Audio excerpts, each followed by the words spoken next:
Ford's use. The butcher had already worked his craft, but much remained to be done. Far from it. My father quite likes a ragout, as you well know, and yours is very much the best I have ever tasted. This compliment soothed Mrs. Ford's concern. Even your grandfather says 'tis his favourite, and he is not an easy man to please. Precisely. So the meat can be chopped fine, and no one will notice this. With that, Juliet took up a knife, held it overhead, and stabbed the meat with all her strength. Then she took up another, one with a shorter blade, and did so again. Then a third, this knife almost as slender as a finger. This was, in its own way, a most savage attack, and it was precisely such that Juliet's efforts were meant to resemble. How did a cut in flesh look different when made with a curved blade instead of a straight one? How much force was required to penetrate an inch, or 2, or 5? Did the angle of the blow affect the appearance of the cut? Such are not questions often considered by proper young ladies in society. But Juliet Tilney's curiosity had travelled in many unusual directions since she first took an interest in the investigation of murder.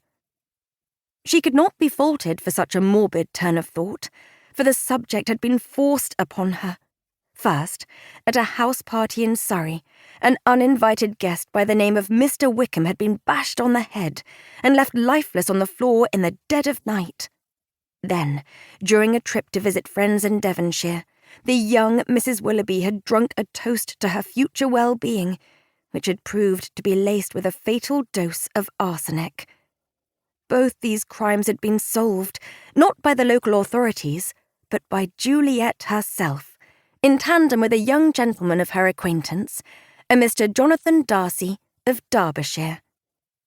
Juliet's interest in criminal investigation was much honoured by those who had benefited from her efforts, but distrusted by her family and neighbour friends, even decried by those whose acquaintance and compassion did not reach such levels.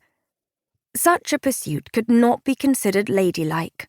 In theory, it might even have proved dangerous, which those closest to her could not forget, despite her many protests that she had never been at the slightest risk.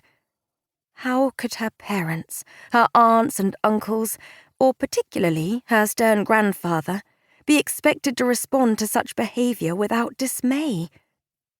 The mention of Jonathan Darcy might, in other circumstances, have done much to alleviate any familial distress. Mr. Darcy was a handsome young man of good breeding and considerable property, no less than the heir to Pemberley, one of the greatest estates in the realm. In short, Mr. Darcy was a catch, and as Juliet Tilney was a young woman just at the age of marriageability, society deemed it her duty to catch him if she could. Even a bit of unladylike behaviour could be excused, were this the inducement. Alas, Mr. Darcy had shown no romantic interest in Juliet, much to her sorrow. She liked him, would have liked him even if he had possessed no estate at all, and had come to trust and confide in him more than many a wife ever did her husband. But for reasons she could not guess, it appeared he did not feel the same, and thus she remained unspoken for. It had been almost a year since they had last met, and neither he nor any other young man had made any overtures toward courtship in that time.